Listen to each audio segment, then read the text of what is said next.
Everyone, welcome back to the video. And इस video में हम लोग बहुत ही ज़्यादा इंपॉर्टेंट टॉपिक को डिस्कस करेंगे which is about Vasco day gamma.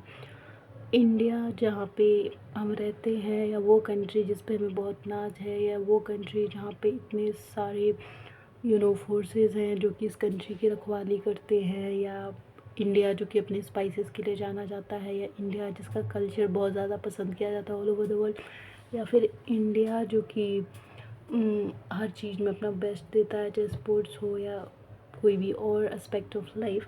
तो उसकी खोज कैसे हुई थी, मतलब कि जो बाकी देश थे उन्होंने डायरेक्ट कांटेक्ट कैसे बनाया था इंडिया के साथ, किस चीज़ के लिए?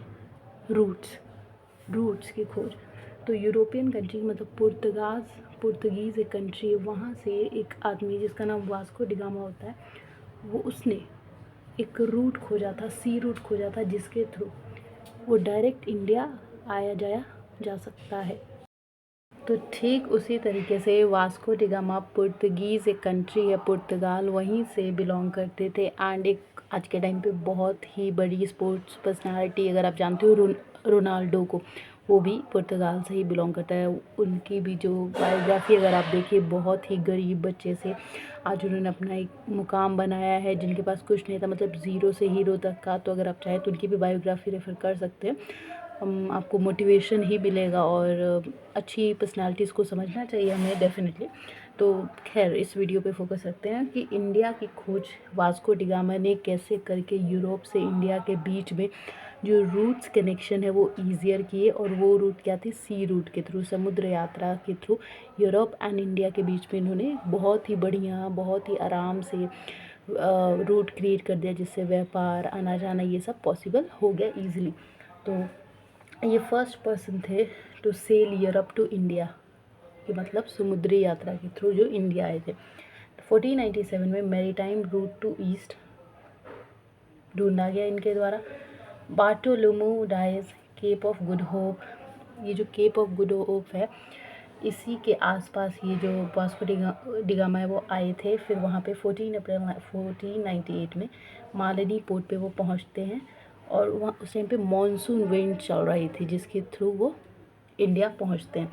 तो 20 मई 1498 को कैलीकट केरला में, इंडिया में फाइनली वो पहुँचते हैं। कौन? Vasco da Gama. और उनको यहाँ तक यूरोप से इंडिया आने तक में पूरा टाइम पीरियड लग जाता है 10 महीने का। और वो बेसिकली ट्रेड के पर्पज़ से आते हैं यहाँ पे, ठीक है। और पुर्तगीज़ जो है ज़्यादातर वो क्रिश्चियन थे। अगस्त 1498 में वो वापस चले जाते हैं, फिर से अपने साथ बहुत सारे स्पाइसेस और भी बहुत सारी चीज़ें लेकर। फिर 2 बार और आते हैं वो, और ट्रेड बहुत ज़्यादा डेवलप कर देता है इंडिया एंड यूरोपियन कंट्रीज़ के बीच में, जैसे स्पाइसेस वगैरह का और भी बहुत सारी चीज़ों का जो ट्रेड है वो इंक्रीज़ होता है। एंड थर्ड टाइम वो जब इंडिया आते हैं तो उनको मलेरिया हो जाता है। 23 दिसंबर 1524 में उनकी डेथ हो जाती है। तो वास्को डी गामा जो हैं, जो एक पुर्तगीज़ थे, उन्होंने बहुत ही एक महान काम किया था, एक लेगेसी छोड़ी थी अपने पीछे, जिन्होंने पुर्तगीज़ से होने के बावजूद यूरोपियन कंट्री से sail route, maritime route create किया इंडिया एंड यूरोप के बीच में, जिससे ट्रेड बहुत ईजी हो और आना जाना भी काफ़ी आसान हो गया। So it was definitely a most different and important thing that he did. So I hope आपको क्लियर होगा। अगर क्लियर होगा तो like, share and subscribe. Thank you.